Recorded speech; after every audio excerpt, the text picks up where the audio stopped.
Hello दोस्तों, V and B technical education में आपका स्वागत है।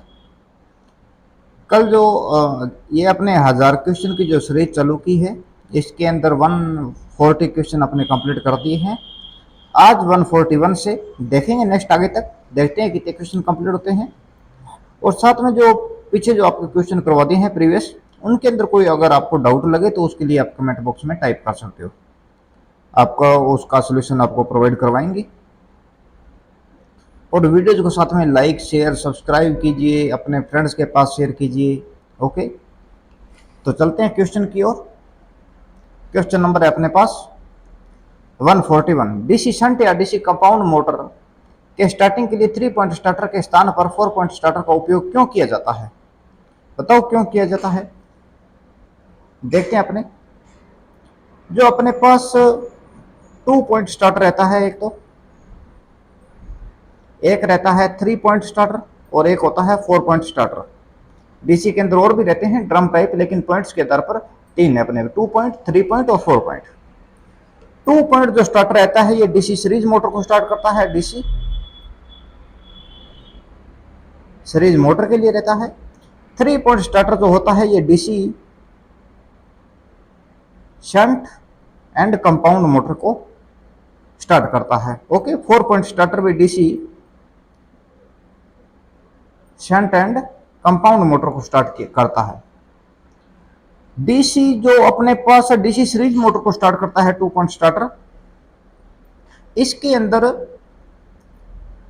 एनवीसी प्रोटेक्शन रहती है ओनली, सिर्फ कौन सी प्रोटेक्शन? एनवीसी। एनवीसी का मतलब फुल फॉर्म है नो वोल्ट कॉइल। इसके अंदर क्या नंबर्स ऑफ टर्न की संख्या हाई रहती है, और जो क्रॉस सेक्शन एरिया होता है, क्रॉस सेक्शन एरिया जो रहता है इसकी जो वैल्यू रहती है ये होता है कम। 2 पॉइंट स्टार्टर को स्टार्टर के द्वारा आपने जो एनवीसी कॉइल रहती है इसके नंबर ऑफ टर्न जो रहते हैं हाई रहते हैं, और इसका जो क्रॉस सेक्शन वाइंडिंग रहती है इसका क्रॉस सेक्शन रहता है लो। नो वोल्ट का मतलब क्या है? वोल्टेज मोटर के अंदर नॉर्मल से कम होगी, तो वोल्टेज कम होने पर एनवीसी के ऊपर वोल्टेज ड्रॉप कम, जिसके कारण हैंडल को छोड़ती है और मोटर जो रहता है पुनरावस्थी पुनरा यानी कि कंडीशन के अंदर चला जाता है। ओके, यानी कि जिसके कारण मोटर बंद हो जाती है और मोटर की सेफ्टी हो जाती है। इसके अलावा इसके अंदर किसी प्रकार की प्रोटेक्शन नहीं रहती। स्टार्टिंग कंडीशन के अंदर जो रेजिस्टेंस होता है उसकी वैल्यू हाई रहती है, और धीरे धीरे रेजिस्टेंस को अपने शून्य तक घटा देते हैं। इसका रीजन रहता है कि स्टार्टिंग कंडीशन के अंदर बैक ईएमएफ नहीं रहता। बैक ईएमएफ जो आर्मेचर धारा होती है, आर्मेचर धारा is equal to voltage minus back EMF upon में आर्मेचर का रेजिस्टेंस। आर्मेचर का जो रेजिस्टेंस होता है वेरी लो होता है, ये 1 ओम से कम इसका रेजिस्टेंस रहता है, जिसके कारण बैक ईएमएफ जीरो, तो वोल्टेज के अंदर डायरेक्टली वेरी लो रेजिस्टेंस रहता है, से अपने डिवाइड करें तो करंट की वैल्यू आएगी। करंट काफी ज्यादा मात्रा में रहता है, अपना जो आर्मेचर रहता है ये जल सकता है। ओके, इसीलिए अपने स्टार्टिंग में रेजिस्टेंस प्रोवाइड करवाते हैं, धीरे धीरे गति बढ़ने के साथ बैक ईएमएफ बढ़ता चला जाता है, और एक निश्चित उसके बाद में अपने रेजिस्टेंस को हटा देते हैं धीरे धीरे। ओके,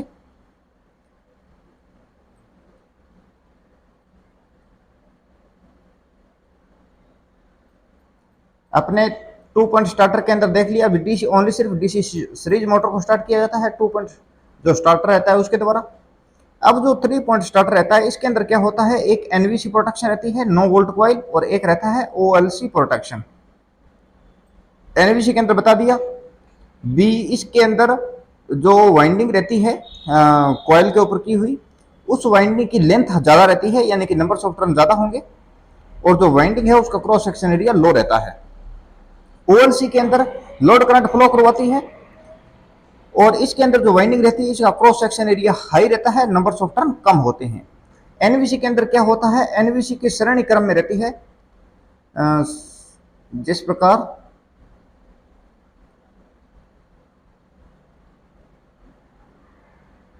ये अपने पास एनवीसी है, तो इसके श्रेणी क्रम में ये है E1 A2 shunt field winding. Okay, जो फील्ड वाइंडिंग होती है, फील्ड वाइंडिंग रहती है सीरीज में, तो फील्ड वाइंडिंग जब अपने पास सीरीज में है तो फील्ड वाइंडिंग का करंट कम किया, तो फ्लक्स कम तो गति हाई मिलेगी अपने को। ओके, गति बढ़ गई तो जैसे ही करंट कम करेंगे उस तरह से अपने पास जो फील्ड वाइंडिंग रहती एनवीसी होती है उसके अंदर भी करंट की वैल्यू लो होती है। करंट कम होगा तो फ्लक्स कम, और फ्लक्स कम होने से ये हैंडल को छोड़ देगी और मोटर वापस रुक जाती है। यानी कि इसके अंदर अपने को क्या मिला कि यह हाई स्पीड प्रोडक्शन प्रदान करवाती है, हाई स्पीड से प्रोटेक्शन प्रोवाइड करवाती है अपने को, हाई स्पीड से प्रोडक्शन। और ओएलसी का कार्य रहता है जब मोटर नॉर्मल कंडीशन में रहेगी, नॉर्मल करंट लेगी, तो उस टाइम ये एनवी ओएलसी जो रहती है किसी प्रकार का इसके अंदर इफेक्ट नहीं देखा जाता, ये नॉर्मल कंडीशन में वर्क करती है। जब करंट सामान्य से ज्यादा लेगी मोटर तो ओएलसी अपने पास एक्साइट होगी, ओएलसी एक्साइट होगी तो इसके अंदर नीचे आर्मेचर लगा रहता है। जिस प्रकार ये अपने पास ओएलसी ये अपने पास ओएलसी कॉइल है। स्टार्टिंग कंडीशन के अंदर ये आर्मेचर रहता है जो यहाँ पर रहता है, ये डीसी सीरीज मोटर का आर्मेचर नहीं, अपने इसे प्लंजर बोल सकते हैं, चलो, जो अपने ये एनवीसी के अंदर लगाए हैं, ये प्लंजर नॉर्मल कंडीशन में रहता है। अब भी ये वाइंडिंग जैसे ही करंट सामान्य से ज्यादा फ्लो करेगा वाइंडिंग से तो ये एक्साइट होगी। एक्साइट कंडीशन के अंदर ये जो है ये यहाँ पर डिस्प्लेस हो जाएगा, इस कोर से चिपकेगा और यहाँ पर दो रहते हैं टर्मिनल्स एनवीसी के, यहाँ पर टर्मिनल रहेंगे एनवीसी के। तो एनवीसी के दोनों सिरे शॉर्ट और एनवीसी का मैग्नेटिक प्रयोजन कम हो जाएगा, जीरो हो जाएगा और वापस हैंडल को छोड़ेगी और मोटर रुक जाती है। यानी कि लो वोल्टेज प्रोटेक्शन और ओवरलोडिंग प्रोटेक्शन दोनों कंडीशन के अंदर अपने को प्रोटेक्शन मिलती है इसके अंदर। ओके, और इसके अंदर मेन बात क्या है, 3 पॉइंट और 4 पॉइंट स्टार्टर के अंदर हाई स्पीड प्रोटेक्शन, जबकि 4 पॉइंट स्टार्टर के अंदर क्या होता है, ये अपने पास एनवीसी है और एनवीसी के श्रेणी क्रम में लगा रहता है प्रोटेक्टिव रेजिस्टेंस, जो एक एनवीसी को निश्चित मात्रा में करंट प्रोवाइड करवाता रहता है। एक निश्चित वैल्यू तक करंट जितना उसको चाहिए उस वैल्यू का करंट प्रोवाइड करवाता रहता है। ओके, इसके अंदर दूसरा रहता है जब वोल्टेज सामान्य से कम होगी तो एनवीसी के ऊपर वोल्टेज ड्रॉप कम, करंट की वैल्यू कम और वापस मैग्नेटिक प्रयोजन की वैल्यू कम होगी और हैंडल को छोड़ेगी और मोटर रुक जाएगी अपने। ओएलसी की व्यवस्था सेम रहती है, जब ओएलसी सामान्य से ज्यादा करंट फ्लो करेगा तो ये एक्साइट होगी, एक्साइट होने के कारण प्लंजर को अपनी तरफ खींचेगी और एनवीसी के दोनों सिरे शॉर्ट, मैग्नेटिक जो रहता है फ्लक्स वो जीरो हो जाएगा और मोटर रुक जाएगी अपनी। तो 3 पॉइंट और 4 पॉइंट स्टार्टर में यही डिफरेंस है कि जब अपने 3 पॉइंट स्टार्टर के अंदर हाई स्पीड से प्रोडक्शन यानी कि प्रोवाइड करवाती है और 4 पॉइंट स्टार्टर के अंदर हाई स्पीड प्रोडक्शन नहीं देता, मोटर का जी चाहिए उतना फ्लक्स नियंत्रण कर सकते हैं अपने, कोई इफेक्ट नहीं पड़ने वाला। ओके, तो आप नोट कर लेना, मैं इसको हटा रहा हूं। ओके, तो यहां पर अब एक बात आ गई, भी अपने फील्ड कंट्रोल करते हैं, फील्ड कंट्रोल, और एक रहता है आर्मेचर कंट्रोल।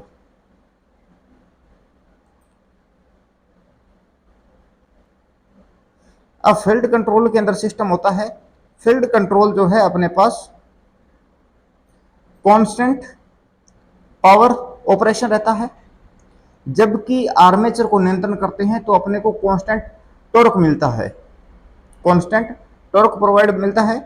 जबकि अब अपने पास कांस्टेंट पावर है फील्ड नियंत्रण के अंदर तो टॉर्क वेरिएबल होगा, और यहां पर कांस्टेंट टॉर्क है तो पावर वेरिएबल रहेगी। ओके, ये क्वेश्चन याद रखना, मोस्ट इंपॉर्टेंट। अभी अपने पास होता है इस क्वेश्चन के आंसर 3 पॉइंट के स्थान पर 4 पॉइंट स्टार्टर का उपयोग क्यों किया जाता है, तो ये अपने पास फील्ड कंट्रोल मेथड रहता है, हाई स्टेबिलिटी लिमिट। ओवरलोड के द्वारा तो अपने 3 पॉइंट 4 पॉइंट दोनों यानी कि प्रोटेक्शन करवा रहे हैं, अंडर वोल्टेज प्रोटेक्शन दोनों प्रोवाइड करवा रहे हैं, लेकिन फील्ड हाई स्टेबिलिटी लिमिट तो ये दोनों में रहती है। लेकिन अपने देखते हैं स्टेबिलिटी वाली वैसी कोई बात नहीं है इसके अंदर, दोनों के अंदर अपने 3 पॉइंट के अंदर फील्ड कंट्रोल नहीं कर सकते हैं, 4 पॉइंट के अंदर नियंत्रण कर सकते हैं। इसीलिए 4 पॉइंट स्टार्टर को कह सकते हैं कि ये कांस्टेंट पावर ऑपरेशन स्टार्टर मान सकते हैं उसको। लेकिन अभी अपने पास आंसर, इस क्वेश्चन का आंसर रहेगा option number B, field control method रहता है, यानी कि constant power drive. Okay, question number 142, किस डायोड में नेगेटिव रेजिस्टेंस रीजन होता है? अभी ये डायोड की बात कर रहा है, पहले आपको बताया मैंने भी यूजिटी जो रहती है ये नेगेटिव रेजिस्टेंस रीजन होता है। उसके जो ये अपने एमीटर टर्मिनल्स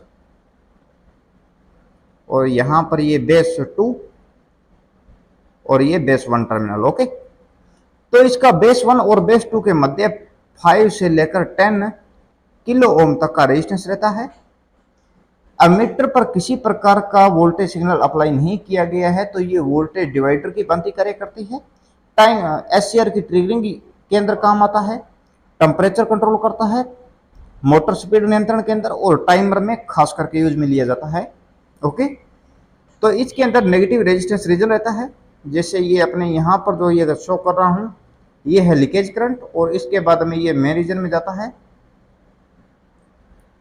तो ये रहता है पीक पॉइंट वोल्टेज और यहाँ पर ये रहता है valley point voltage. Peak point voltage से लेकर वैली पॉइंट वोल्टेज के मध्य ये नेगेटिव रेजिस्टेंस रीजन को शो करता है और वैली पॉइंट वोल्टेज के बाद में ओम के नियम का व्यवहार स्टार्ट कर देता है। जैसे ही लोड करंट बढ़ेगा तो वोल्टेज की वैल्यू बढ़ती जाती है, वोल्टेज की वैल्यू बढ़ने से धारा का मान बढ़ता है। ओके, तो अभी तो अपने इस डायोड के अंदर बात करें तो जो पीएन जंक्शन रहता है डायोड, ये पी टाइप जो रहता है ट्रिवलेंट मटेरियल और एन टाइप पेंटावलेंट सिलिकॉन या जर्मेनियम में मिलाकर पीएन जंक्शन नॉर्मली तैयार किया जाता है।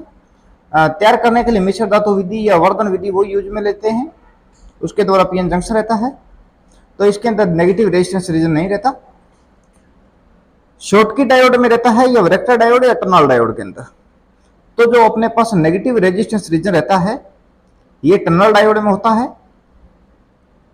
ओके, और जो वेक्टर इनके सब के सिंबल लेते हैं तो पीएन जंक्शन का नॉर्मली सिंबल रहता है इस प्रकार, प्लस माइनस फॉरवर्ड बायस में कार्य करता है। शॉर्टकी जो डायोड रहता है इसका सिंबल कुछ इस प्रकार, एस की आकृति बनती है इसके अंदर, माइनस प्लस रिवर्स बायस में कार्य करता है। वेक्टर जो अपने पास डायोड रहता है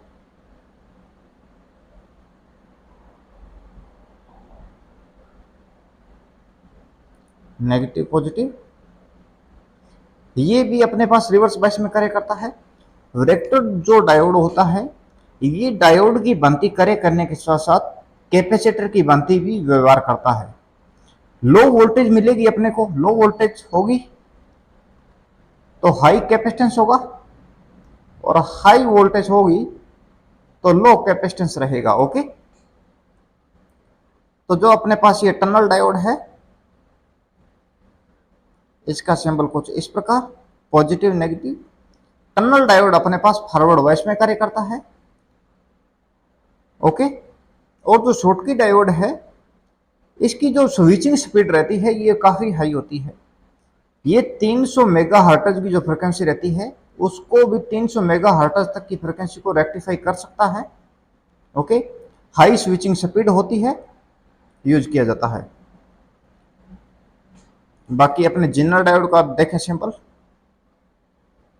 तो कुछ इस तरह से जेड की आकृति बनती है इसके अंदर, नेगेटिव पॉजिटिव रिवर्स बायस में कार्य करेगा।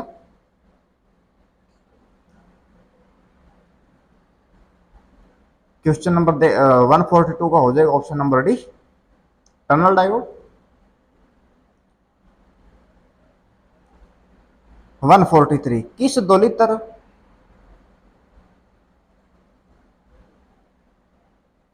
का क्यू फैक्टर सबसे अधिक स्टेबल होता है?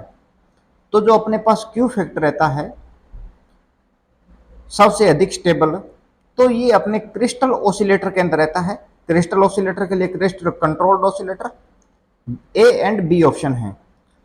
और उस दोलित्र की फ्रीक्वेंसी कैसे ज्ञात की जा सकती है? क्रिस्टल हो गया, हार्टले हो गए, ट्यून्ड कलेक्टर, ट्यून्ड बेस और कोलपिट, आरसी, ये सब दोलित्र रहते हैं अपने पास साइनोसाइडल या ज्यावक्रीय ऑसिलेटर। ओके, जो यानी कि आउटपुट में एक दोलन जो अपने पास पैदा करते हैं, ये साइनोसाइडल वेवफॉर्म का रहता है। और जो अज्यावक्रीय बात करें या नॉन जो अपने पास रहते हैं रिलैक्सेशन ऑसिलेटर, वो जो रहते हैं नॉन साइनोसाइडल वेवफॉर्म का उत्पादन करते हैं, अज्यावक्रीय। ओके, तो जो अपने पास ये हार्टले दोलित्र का ऑप्शन देखें तो इसके अंदर ट्यून्ड है। ट्यून्ड परिपथ के अंदर क्या रहती है? एक इंडक्टर और एक कैपेसिटर का पैरेलल संयोजन रहता है, उसे अपने ट्यून्ड परिपथ कहते हैं या टैंक परिपथ कहते हैं। ओके, एल और सी का पैरेलल संयोजन है। तो हार्टले दोलित्र के अंदर जो कॉइल रहती है उसको मध्य से टैप किया जाता है। जिस प्रकार ये कॉइल है तो यहां से इसको टैप कर दिया, टैप करने के बाद में किसी कॉइल को बीच से टैप कर दिया तो दो भागों में विभाजित होगी। अब यानी कि दो इंडक्टर के रूप में व्यवहार करती है अपने को।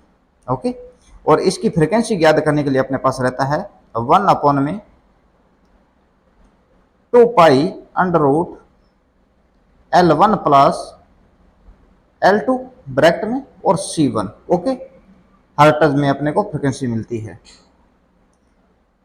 क्रिस्टल कंट्रोल्ड ऑसिलेटर के दो फॉर्मूले हैं, दो ऑप्शन हैं, लेकिन दोनों में फ्रीक्वेंसी किसके द्वारा ज्ञात की जा सकती है तो उसके द्वारा अपने क्वेश्चन का आंसर मिलेगा।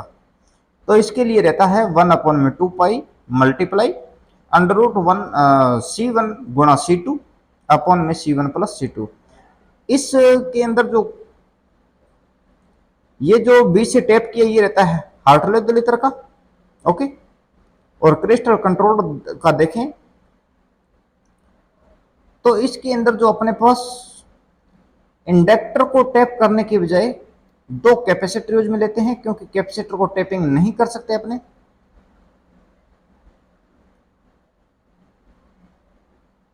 और पैरेलल में टोटल कैपेसिटेंस के लिए C1 प्लस C2 रहेगा, लेकिन इस क्वेश्चन के अंदर अपने को कैपेसिटेंस के लिए फ्रीक्वेंसी के लिए फॉर्मूला रहेगा 1/2 पाई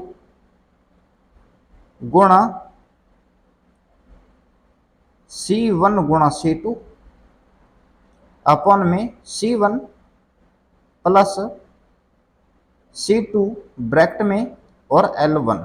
ओके, इसके द्वारा अपने फ्रीक्वेंसी ज्ञात करते हैं और फ्रीक्वेंसी रहेगी हर्ट्ज के अंदर। ऑप्शन नंबर ए अपने पास बिल्कुल करेक्ट रहेगा। क्वेश्चन नंबर देखते हैं।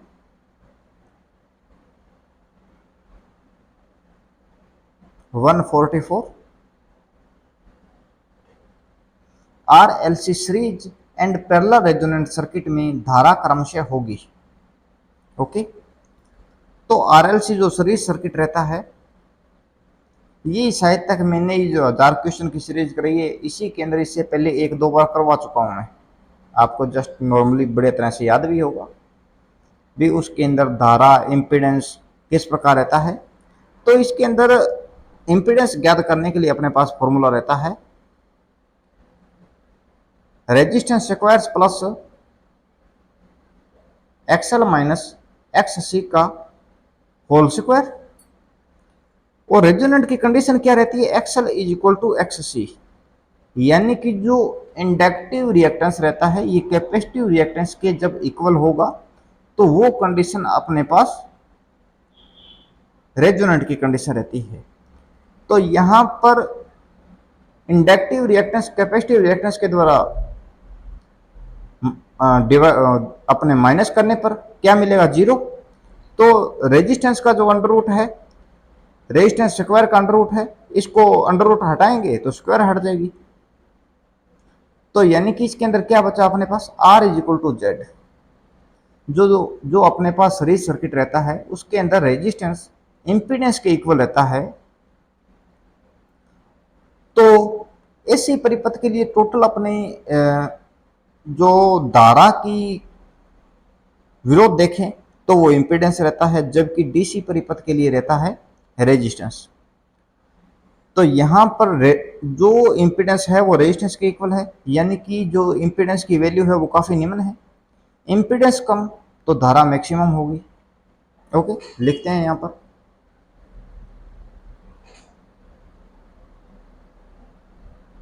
यहाँ पर अपने पास R L C series resonance, और यहाँ पर अपने पास पैरेलल रेजोनेंस। यहाँ पर अपने पास क्या होता है कि जो इम्पीडेंस रहता है वो रेजिस्टेंस के इक्वल होगा, और यहाँ पर जो रहेगा वो एल अपॉन में सी आर के इक्वल अपने पास टोटल इम्पीडेंस होगा पैरेलल रेजोनेंस के लिए। ओके, यहाँ पर धारा की बात करें तो ये मैक्सिमम होगी।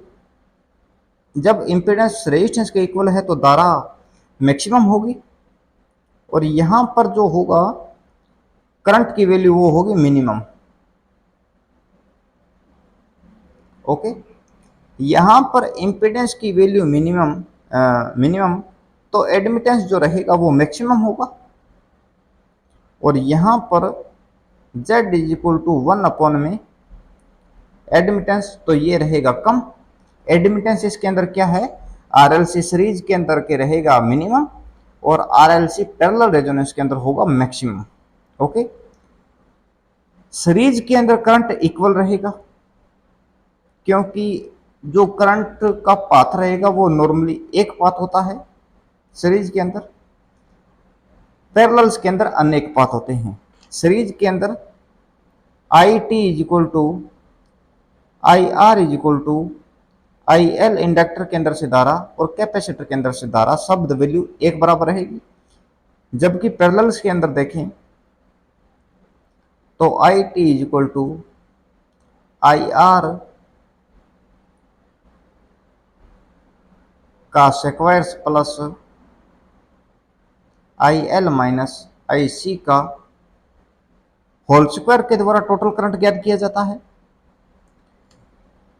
जब अपने सीरीज के अंदर टोटल वोल्टेज की बात करें या अप्लाइड वोल्टेज की बात करें तो ये अपने ज्ञात करने के लिए वी आर का स्क्वायर्स प्लस ब्रैकेट में V L minus V C का स्क्वायर्स रहेगा, और पैरेलल्स के अंदर V T is equal to V R is equal to V L is equal to V C. Okay, सब वैल्यू सेम रहती है, इसीलिए सीरीज के अंदर अपने पास वी एल और वी सी के मध्य 180 डिग्री का डिस्प्लेसमेंट देखा जा सकेगा। पैरेलल्स के अंदर आई एल और आई सी के मध्य 180 डिग्री का डिस्प्लेसमेंट देखा जाएगा। ओके दोस्तों, किसी प्रकार का कोई डाउट शायद नहीं रहा होगा। इस क्वेश्चन का आंसर रहेगा, रेजोनेंस के अंदर धारा पूछी है वो भी क्रमशः, तो सीरीज के अंदर धारा मैक्सिमम जबकि पैरेलल्स के अंदर मिनिमम होगी, high and low. Question number 145, DC motor में प्लगिंग के लिए कनेक्शन बदल जाते हैं। प्लगिंग के अंदर क्या होता है, प्लगिंग रहता है ब्रेकिंग का सिस्टम होता है, इलेक्ट्रिकली ब्रेकिंग का रहता है।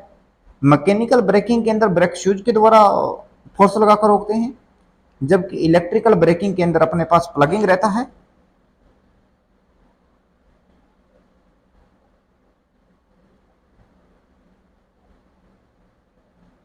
इलेक्ट्रिकल ब्रेकिंग के अंदर रहता है प्लगिंग, रियोस्टेट और जनरेटिव ब्रेकिंग। ओके, प्लगिंग के अंदर 3 फेज मोटर की बात करें तो किन्हीं 2 सप्लाई टर्मिनल्स को बदल दिया तो मोटर के अंदर फेज सीक्वेंस चेंज, जिसके कारण घूर्णन दिशा भी परिवर्तन होगी। जबकि डीसी मोटर की बात करें तो इसके अंदर फील्ड वाइंडिंग के टर्मिनल्स है, या अपने पास आर्मेचर के टर्मिनल है, पॉजिटिव नेगेटिव 2 लीड्स रहेगी। तो इसके अंदर डीसी मोटर में अपने को ओनली सिर्फ आर्मेचर के ही कनेक्शन रिवर्स करने होंगे, न कि फील्ड वाइंडिंग का। प्लगिंग के अंदर आर्मेचर के कनेक्शन चेंज करेंगे और एसी के अंदर इन एनी टू लीड्स कोई भी दो लीड्स कनेक्ट अपने चेंज करेंगे। ओके, रियोस्टेट के अंदर क्या रहता है, रियोस्टेट ब्रेकिंग होती है। रियोस्टेट का मतलब वेरिएबल रेजिस्टेंस,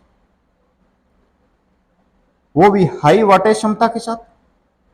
तो रियोस्टेट के अंदर सप्लाई के मोटर के सप्लाई टर्मिनल हटाकर रेजिस्टेंस से कनेक्ट कर देते हैं। रेजिस्टेंस के अंदर पावर कंजप्शन होगी और वो जो सप्लाई है वो मैकेनिकल टू इलेक्ट्रिकल कन्वर्ट करना स्टार्ट कर देगा मोटर, तो लोड पड़ेगा मोटर पर और मोटर रुकेगी। रीजनरेटिव के अंदर एक्सिलरी बस बार रहती है, सहायक बस बार होती है, उससे कनेक्ट कर दिया जाता है सप्लाई के कनेक्शन हटाकर, जिसके कारण वो सप्लाई कहीं आवश्यक स्थान पर यूज होगी और जिसके कारण लोड पड़ेगा और मोटर अपने को रुकती है जिसके लिए सबसे बेटर ब्रेकिंग सिस्टम की बात करें तो रीजनरेटिव ब्रेकिंग रहती है। ओके, सप्लाई का जो व्यर्थ रहता है वो ऐसे ही नहीं जाता, कहीं पर यूटिलाइज किया जाता है उसको। तो इस क्वेश्चन का आंसर रहेगा अपने पास ए, आर्मेचर के कनेक्शन चेंज करेंगे डीसी मोटर के लिए। 146, पानी के जहाज में शक्ति स्रोत होता है।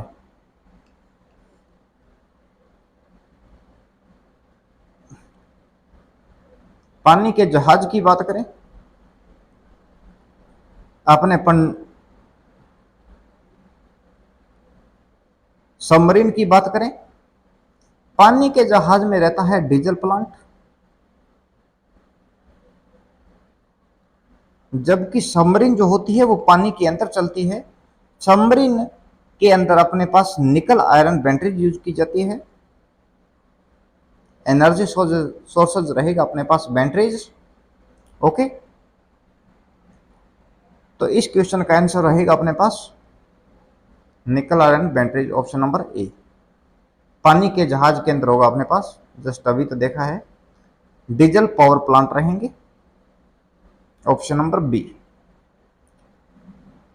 और सैटेलाइट की बात करें तो सैटेलाइट के अंदर अपने पास सोलर सेल रहता है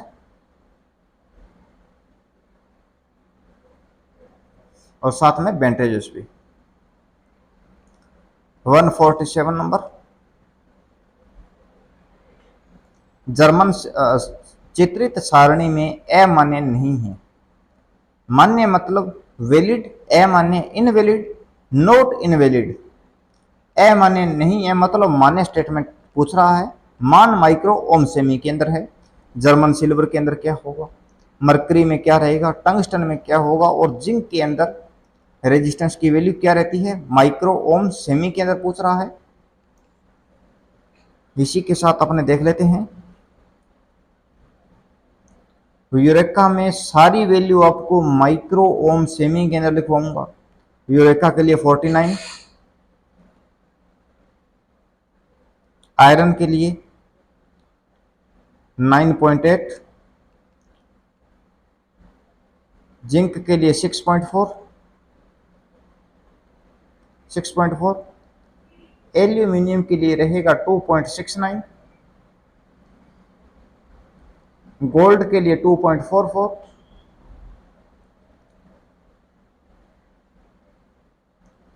सिल्वर के लिए 1.64, कॉपर के लिए 1.74। उसी के अंदर कॉपर के अंदर एनिल्ड कॉपर होगा तो 1.72, हार्ड रॉन होगा तो 1.78 और नॉर्मल कॉपर की बात करें तो वो रहेगा 1.74।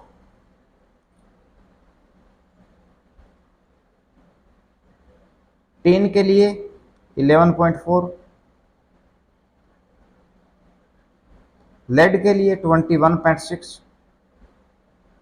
जिंक के लिए देख लिया, और टंगस्टन के लिए 5.5। ओके, यहां पर किसके हैं, नाइक्रोम का देख लेते हैं।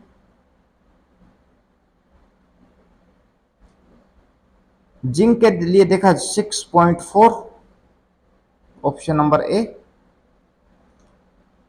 मर्क टंगस्टन का रहेगा 5.5, टंगस्टन के लिए बी ऑप्शन। मरकरी के लिए रहता है, मरकरी के लिए वोल्टेज की बात करें, किस वोल्टेज पर आयनीकरण स्टार्ट हो सकता है, तो 10.4 वोल्टेज रहती है। और अपने पास जो न्यून होती है वो 5.1 वोल्टेज के लिए। आर्गन के लिए 11.5 वोल्टेज रहता है, ओके। और मरकरी के लिए 10.4, और मरकरी की जो रेजिस्टेंस रहता है वो 95.8 माइक्रो ओम सेमी के अंदर रहता है। तो मरकरी के लिए 95.8, और जर्मन सिल्वर के लिए 20.2 जर्मन सिल्वर। और मैग्नीन के लिए रहेगा अपने पास 44 से लेकर 48। निकल के लिए 7.8।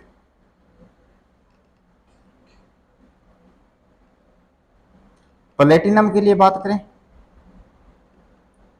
11.4 से लेकर 15.5 के लिए 15.5 रहेगा।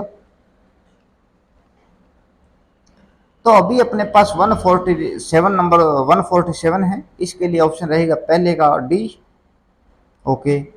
मरकरी के लिए सी, ओके। टंगस्टन के लिए B, okay. Option number A हो जाएगा इस हिसाब से। बाकी आप याद रखना, सिल्वर के लिए रहेगा 1.64, गोल्ड के लिए 2.44, कॉपर के लिए 1.74, एनिल्ड है तो 1.72, हार्ड रोन है तो 1.78, और एल्यूमिनियम के लिए 2.69, टीन के लिए 11.4, लेड के लिए 21.6, जिंक के लिए 6.4, मरकरी के लिए 95.8, नाइक्रोम के लिए 108.5, निकल के लिए 7.8, प्लेटिनम के लिए 11.4 से लेकर 15.5, टंगस्टन के लिए 5.5। तो सब आप याद रखना, ओके। मोस्ट इंपॉर्टेंट, कभी भी क्वेश्चन आ सकता है, ओके। 1 सेकेंड। क्वेश्चन नंबर 148,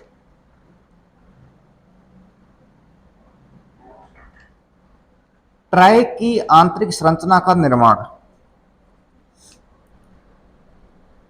आंतरिक संरचना सबकी देखेंगे, अब जो भी संरचना बताऊंगा वो रहेगी। एससीआर की देखते हैं।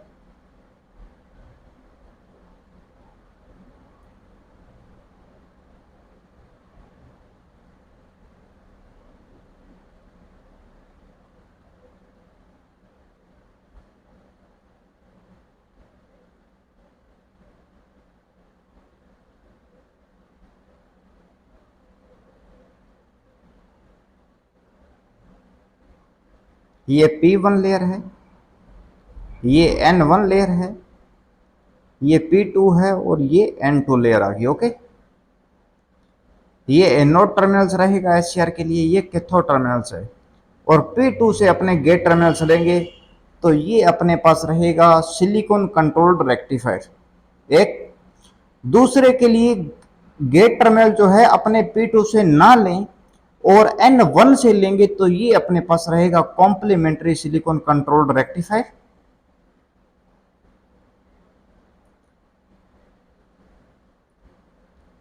N1 से गेट टर्मिनल, गेट लेने पर अपने पास रहेगा CSCR, complementary silicon controlled rectifier. C थोड़ा ढंग से लिख देते हैं, complementary silicon controlled rectifier CSCR, okay. अगर अपने पास N1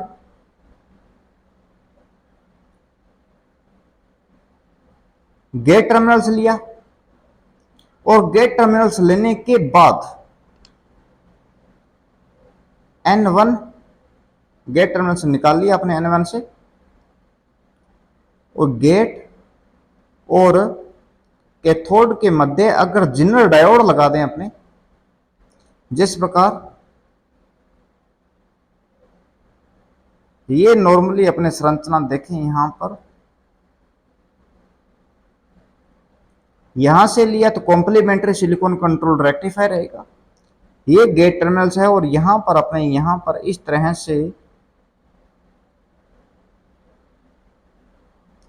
जिनर डायोड लगा दिया तो ये अपने पास बन जाएगा silicon unilateral switch SUS। Okay, अगर यहां पर जिनर डायोड को हटा दें,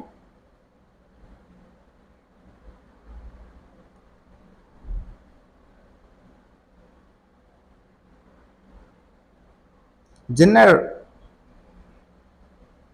ये हट भी तो नहीं रहा भाई, चलो दोबारा बनाते हैं।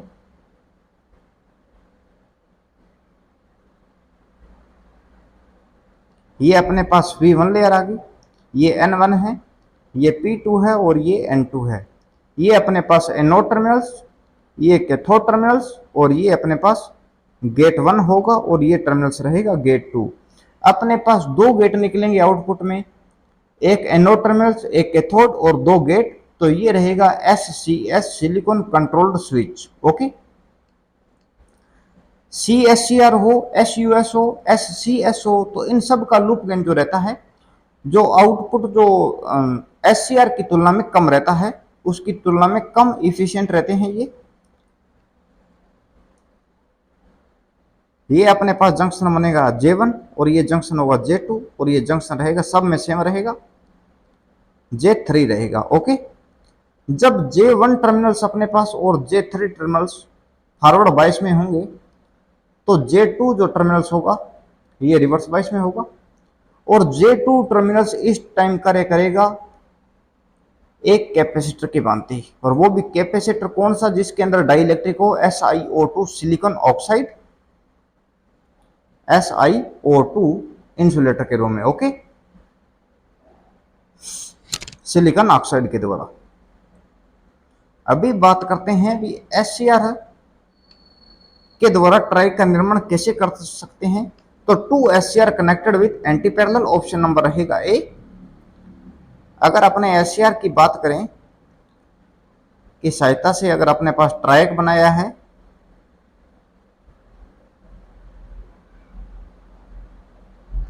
ये अपने पास लेयर P1, ये N1, ये P2, ये रहेगा N2, ये टर्मिनल से N3 रहेगा और ये N4। तो यहां पर N4 और यहां से जो टर्मिनल एग्जिट करेगा ये गेट होगा और यहां से निकलेगा वो MT1 रहेगा, मेटल ट्रांजिस्टर 1, और यहां से जो टर्मिनल से MT2 निकलेगा ये रहेगा मेटल ट्रांजिस्टर 2। ओके, ये टर्मिनल्स रहते हैं। एसी के पॉजिटिव टर्मिनल्स हो या नेगेटिव टर्मिनल हो, दोनों साइकिल के अंदर ये ऑपरेट कर सकता है। गेट के द्वारा ऑन कर सकते हैं लेकिन ऑफ नहीं कर सकते हैं। ऑपरेटिंग फ्रीक्वेंसी ट्राई के लिए रहती है 400 हर्ट्ज ओनली, SCR के लिए रहती है 200 किलो हर्ट्ज, मोसपेट के लिए रहती है 100 किलो हर्ट्ज, IGBT के लिए रहती है 20 किलो हर्ट्ज तक फ्रीक्वेंसी तक ऑपरेट कर सकते हैं। ओके, मोसपेट जो होता है ये इस डीसी की पॉजिटिव डीसी को दोनों तरफ से प्रभावित कर सकता है, यानी कि क्वेश्चन रहता है भी बाई डायरेक्शनल करंट फ्लो करवा सकता है डीसी करंट को। ओके, क्वेश्चन नंबर देखेंगे 149। SLI का विस्तार कीजिए। S रहता है स्टार्टिंग, L रहता है लाइटनिंग और I रहता है इग्निशन। ऑप्शन नंबर होगा C। इसीलिए आप बताओ RACE की full form rescue alarm confined evacuate. Okay, याद रखना। Question number 150।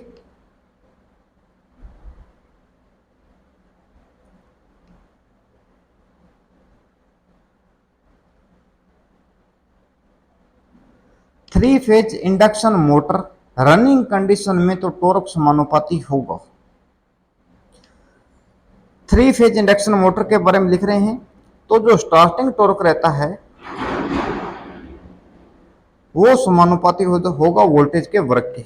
Okay, running torque की बात करें तो वो स्लिप गुणा वोल्टेज के वर्ग के समानुपाती होगा। ओके, स्टार्टिंग कंडीशन में धारा की वैल्यू ज्ञात करें तो ये रहेगा ईएमएफ, रोटर ईएमएफ अपॉन में under root R2 square plus X2 rotor reactance का स्क्वायर से।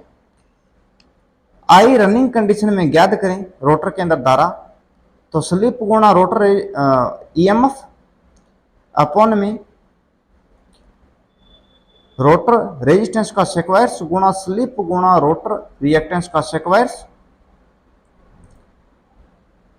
कोस फाई। स्टार्टिंग कंडीशन के अंदर देखें तो ये रहेगा R2 रोटर रेजिस्टेंस अपॉन में इंपीडेंस रहता है पावर फैक्टर के लिए R डिवाइडेड बाय Z, तो यहां पर जो इंपीडेंस रहेगा रोटर रेजिस्टेंस का स्क्वायर प्लस स्लिप गुणा रोटर रिएक्टेंस का स्क्वायर। ओके, नहीं यहां पर ये स्टार्टिंग कंडीशन है, तो इस कंडीशन के अंदर क्या होगा, स्लिप नहीं रहेगी।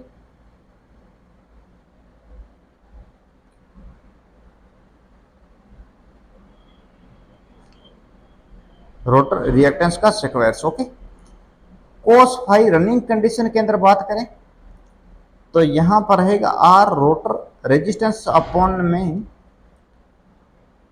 रोटर रेजिस्टेंस स्क्वायर प्लस गुणा स्लिप गुणा रोटर रिएक्टेंस का स्क्वायर। ओके, तो अपने पास 150 नंबर क्वेश्चन का हो गया ऑप्शन नंबर बी। जो रनिंग टॉर्क रहता है वो स्लिप गुणा वोल्टेज के वर्ग के समानुपाती होता है। Okay, question number 151,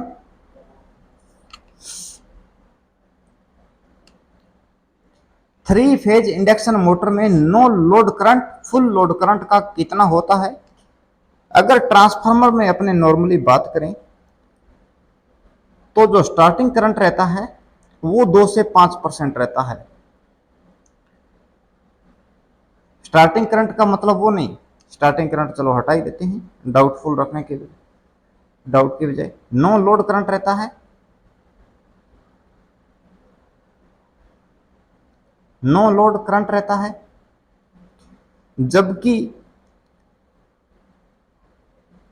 induction motor की बात करें तो ये 40 से लेकर 50% तक नो लोड करंट रहता है। तो ऐसा क्यों? एक तो रोटर स्टेटर के मध्य एयर गैप के कारण रहता है और दूसरा फ्रैक्शन लॉस के कारण। ओके, इन दोनों लॉसेज के कारण स्टार्टिंग करंट की वैल्यू इंडक्शन मोटर में हाई रहती है ट्रांसफार्मर की तुलना में, जबकि वर्किंग प्रिंसिपल दोनों का एक समान ही है।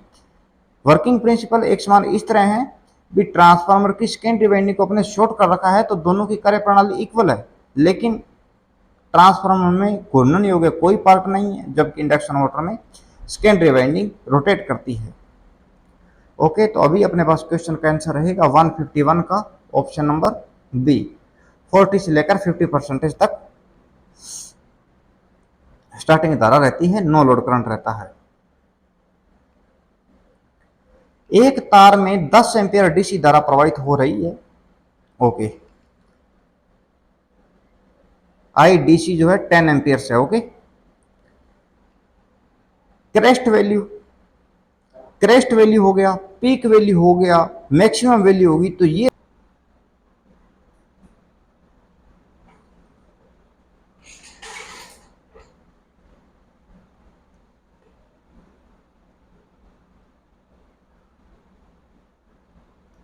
क्वेश्चन नंबर 152 है।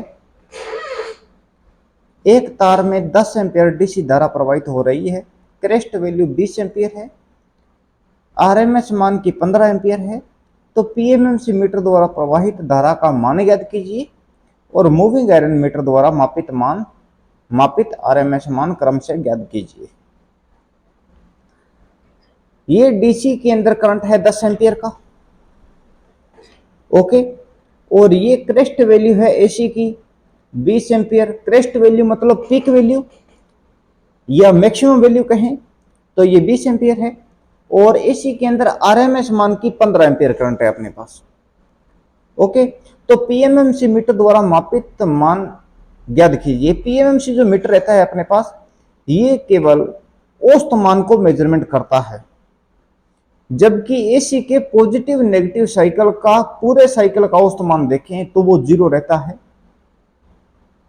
इसीलिए जो साइनोसाइडल सेक्वायर शॉटूथ हाफ वेव अपने पास, या हाफ वेव रेक्टिफायर जो वेव रहती है, उसके जो अपने पास आरएमएस मान होता है साइनोसाइडल के लिए 0.637, सेक्वायर के लिए 1 और शॉटूथ के लिए 0.501 और हाफ वेव के लिए 0.318 रहता है। वो वैल्यू किसी पॉजिटिव साइकिल या नेगेटिव साइकिल की वैल्यू रहती है, जबकि पूर्ण साइकिल का किन्हीं दो संख्याओं का अपने करें, जिस प्रकार एक संख्या अपने पास +2 है और दूसरी -2 है, और अपॉन में संख्या अपने पास टोटल 2 है, तो 0/2 = 0 मिलेगा। इसी प्रकार रहता है अपने पास पॉजिटिव और नेगेटिव साइकिल। एसी के पूर्ण साइकिल की बात करें, दोनों साइकिल्स की, तो उसके अंदर वैल्यू रहती है अपने पास टोटल औसत मान रहता है 0। और जो अपने पास रहता है पीएमएमसी मीटर, पीएमएमसी मेजरमेंट हमेशा करता है औसत मान को। ओके, तो ये केवल पीएमएमसी जो मीटर है, ये केवल डीसी वैल्यू को मेजरमेंट करेगा, यानी कि 10 एम्पियर्स। तो ए, सी और डी ऑप्शन के अंदर 10 एम्पियर है, यानी कि क्वेश्चन का आंसर या तो ए रहेगा, या सी होगा, या होगा डी। ओके, अब अपने देखते हैं मूविंग आयरन जो मीटर रहता है, पीएमसी मीटर के बारे में थोड़ा देख लेते हैं। 270 डिग्री डिफ्लेक्शन एंगल की वैल्यू रहती है, केवल डीसी मान को मेजरमेंट करते हैं। डिफ्लेक्शन जो एंगल रहता है ये धारा के समानुपाती होता है। एक चीज ये देखो, जो डिफ्लेक्शन एंगल धारा के समानुपाती है, अगर धारा के समानुपाती है या वोल्टेज के समानुपाती है तो स्केल अपने पास लीनियर होगी। अगर किसी मीटर के अंदर डिफ्लेक्शन एंगल धारा का वर्ग या वोल्टेज का वर्ग है तो उस कंडीशन में स्केल लीनियर नहीं हो सकती अपने पास। ओके, और कंट्रोलिंग टॉर्क अपने पास इसके अंदर होता है थीटा। ओके, अगर ग्रेविटी कंट्रोलिंग टॉर्क रहेगा, ग्रेविटी कंट्रोलिंग टॉर्क होगा, तो अपने पास डिफ्लेक्शन एंगल साइन थीटा रहेगा। ओके, तो यहां पर डिफ्लेक्शन टॉर्क समानुपाती कंट्रोलिंग टॉर्क, जबकि कंट्रोलिंग टॉर्क जो रहता है ये डिफ्लेक्शन टॉर्क का अपोज करता है, उसका विरोध करता है, और धारा समानुपाती हो जाएगा थीटा। ओके,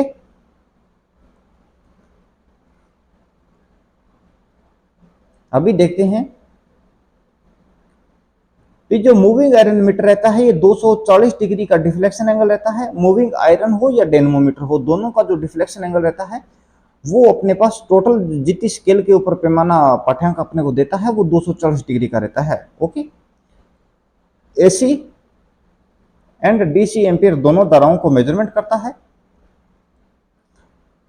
अभी अपने बात करते हैं इस क्वेश्चन के बारे में। इस क्वेश्चन के अंदर मूविंग आयरन जो मीटर रहता है ये धारा का औसत मान मापता है। ओके, मूविंग आयरन जो मीटर होता है ये धारा का आरएमएस मान मापता है। डेनमोमीटर जो रहता है ये धारा का आरएमएस मान मापता है। हॉट वायर रहता है, हॉट वायर रहे या थर्मोकपल की बात करें तो वो आरएमएस मान ही मेजरमेंट करते हैं। और डीसी के अंदर आरएमएस एंड जो बात करें औसत मान, तो दोनों वैल्यू सेम रहती है। इसीलिए मूविंग आयरन मीटर के अंदर मेजरमेंट करने के लिए अपने पास फॉर्मूला रहता है। एक ही कंडक्टर के अंदर से ये करंट फ्लो कर रहा है, 10 एम्पियर, 20 एम्पियर का मैक्सिमम वैल्यू और 15 एम्पियर का आरएमएस मान, ये सब वैल्यू क्या है, एक ही तार से फ्लो कर रही है, तो अपने को मीटर के द्वारा मान ज्ञात करना है। तो आई डीसी स्क्वायर्स प्लस आई एसी आरएमएस का स्क्वायर्स। ओके, आरएमएस स्क्वायर हो गया। तो यहां पर अब डीसी की अपने पास वैल्यू 1 हो तो 1 लगाएंगे, 2 है तो 2 लगाएंगे, एसी की 1 है, 2 है, 10 है, 20 है, जितनी वैल्यू हो उनको आरएमएस मान का स्क्वायर करेंगे, डीसी के मान का स्क्वायर करेंगे, एसी के आरएमएस मान का स्क्वायर करेंगे और अपने वैल्यू पुट करेंगे और क्वेश्चन का आंसर देंगे। अभी अपने पास 10 है तो 10 का स्क्वायर करेंगे अपने को मिलेगा 100, 100 और 20 पीक वैल्यू है या क्रेस्ट वैल्यू कहें या मैक्सिमम वैल्यू, तो इसको आरएमएस में कन्वर्ट करने के लिए 1.414 का डिवाइड करेंगे या 0.707 से मल्टीप्लाई करेंगे तो औसत मान में अपने को आरएमएस मान मिलेगा। तो इसके अंदर 10 करेगा 0.707, तो ये हो जाएगा 14.14 और इसका होल स्क्वायर करेंगे, होल स्क्वायर हो जाएगा इसका 15। 199 के अप्रोक्सीमेट आएगा, आपने 200 लिख लेते हैं, 200 और 15 का हो जाएगा 225। सबको योग करके सॉल्यूशन करेंगे, अंडर रूट 300, 200, 500 और 525, 5 to 5 और 5 to 5 का जब अपने अंडर रूट ज्ञात करेंगे तो अंडर रूट मिलेगा अपने को 22.91 एम्पियर्स। मूविंग आयरन के द्वारा मेजरमेंट करने पर जो धारा का जो कुल मान मिलेगा वो होगा 22.91। ओके, इसके अंदर पीएमएमसी का मान है 10 एम्पियर और मूविंग आयरन का मान रहेगा 22.91। अगर मूविंग आयरन और डेनमोमीटर के बारे में पूछता तो 22.91 22.91 रहता। ओके, क्वेश्चन नंबर देखते हैं 153। 5 कलर बैंड में हरा, पीला, नीला, चांदी और हरा बैंड है, तो प्रतिरोध का मान बताइए।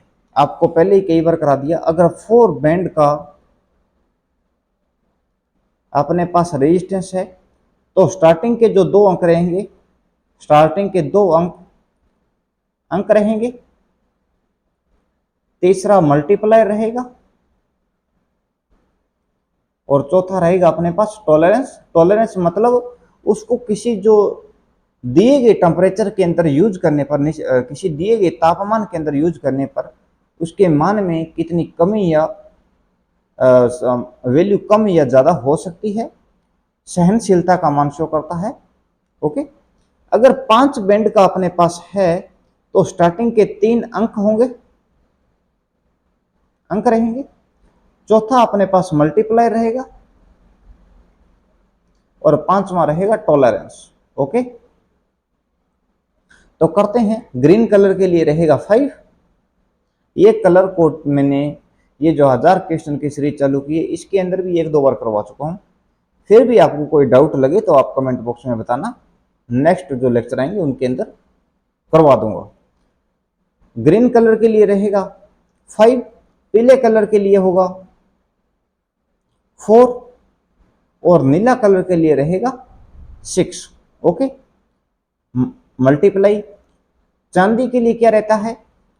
ब्लैक के लिए 0, ब्राउन के लिए 1, रेड के लिए 3, रेड के लिए 2, ऑरेंज के लिए 3 और येलो के लिए 5। इसी प्रकार जो अपने पास अंक रहेंगे, ये स्टार्टिंग में मैंने 3 अंक लिख दिए।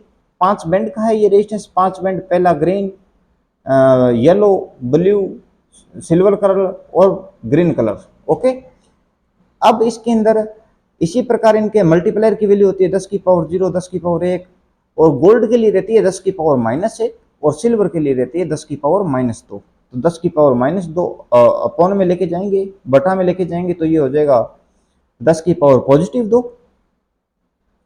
तो यहाँ पर डिवाइड करेंगे तो अपने को वैल्यू मिलेगी 5.46। ओके, टॉलरेंस लिख देते हैं प्लस माइनस के साथ। ग्रीन कलर के लिए रहती है अपने पास टॉलरेंस की वैल्यू देखें तो अपने सबसे पहले रहेगा ब्लैक के लिए टॉलरेंस रहेगी ±20%, ब्राउन कलर के लिए 1%, रेड कलर के लिए 2%, ऑरेंज के लिए 3%। येलो कलर जो होता है ये टॉलरेंस के मामले में काफी सेंसिटिव रहता है और इस टॉलरेंस का जो रेजिस्टेंस होगा उसकी मान में किसी निश्चित टेम्परेचर के अंदर यूज करने पर उसका मान परिवर्तन नहीं होता है। 0% टॉलरेंस लेते हैं। ग्रीन कलर के लिए 0.5, तो 0.5% टॉलरेंस रहेगी अपने पास। ओके, तो ऑप्शन नंबर हो जाएगा डी। अब देखो, आपको पूरी कलर कोड टेबल याद है तो स्टार्टिंग के 3 बैंड देखने की जरूरत ही नहीं है, ग्रीन, पीला, नीला। मल्टीप्लायर देखो या टॉलरेंस देखो, मल्टीप्लायर भी अलग अलग है, टॉलरेंस भी अलग अलग है, तो दोनों में से कोई एक बैंड देखने के पश्चात भी आपको क्वेश्चन के आंसर का अंदाजा लग जाता है। देखते हैं 154 नंबर क्वेश्चन। इंडक्शन मोटर में स्टेटर रोटर के मध्य एयर गैप सामान्य से कम होने पर क्या प्रभाव पड़ेगा? स्टेटर रोटर के मध्य एयर गैप कम हो रहा है तो लोहा हानियां बढ़ जाएगी, आयरन जो लॉस हैं वो बढ़ जाएंगे। आयरन लॉस में एडी करंट हिस्टेरेसिस लॉस रहते हैं। हिस्टेरेसिस लॉस के लिए फॉर्मूला लिखो, स्टेनमे स्थिरांक, मैक्सिमम फ्लक्स की पावर 1.6, फ्रीक्वेंसी पटलन वाट में आएगा। और एडी करंट के लिए देखें तो स्टेनमे स्थिरांक, मैक्सिमम फ्लक्स की स्क्वायर, फ्रीक्वेंसी स्क्वायर, पटलन स्क्वायर और वॉल्यूम वाट के अंदर आएगा। ओके, तो लोअर हानियां जो फिक्स लॉस है वो बढ़ रही हैं, तो दक्षता नॉर्मल सी बात है कम होगी। और ये इस हिसाब से अपने पास ऑप्शन बन रहा है बी। आपको कोई भी दो वैल्यू है आपको कंफर्म, तो उसके हिसाब से क्वेश्चन का आंसर दे रहे हैं। बाकी क्वेश्चन जो मैंने खुद ड्राइव किए हैं, इस हिसाब से आपको किसी एक क्वेश्चन का आंसर आने पर आप पूरे क्वेश्चन का सलूशन नहीं कर पाएंगे। टोटली ही आपको माइंड में सेट होना चाहिए। इसी प्रकार से क्वेश्चन को ड्राइव किया गया है मेरे द्वारा, और दक्षता कम होगी और पावर फैक्टर भी डिक्रीज होगा, घटेगा। Okay, question number 155।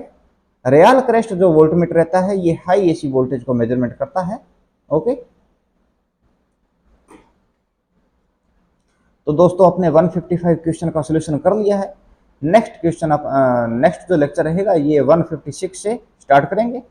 ओके दोस्तों, मिलते हैं नेक्स्ट लेक्चर के साथ। और साथ में यार वीडियो को लाइक शेयर सब्सक्राइब कीजिए, अपने फ्रेंड्स के पास भी शेयर कीजिए। कोई डाउट हो कमेंट बॉक्स में टाइप कीजिए। न्यूमेरिकल के लिए कम्युनिटी टैब पे क्वेश्चन डालता हूँ एक दिन पहले, 2 दिन के अंदर या 3 दिन के अंदर उसका क्वेश्चन का सोल्यूशन प्रोवाइड करवा देता हूँ मैं।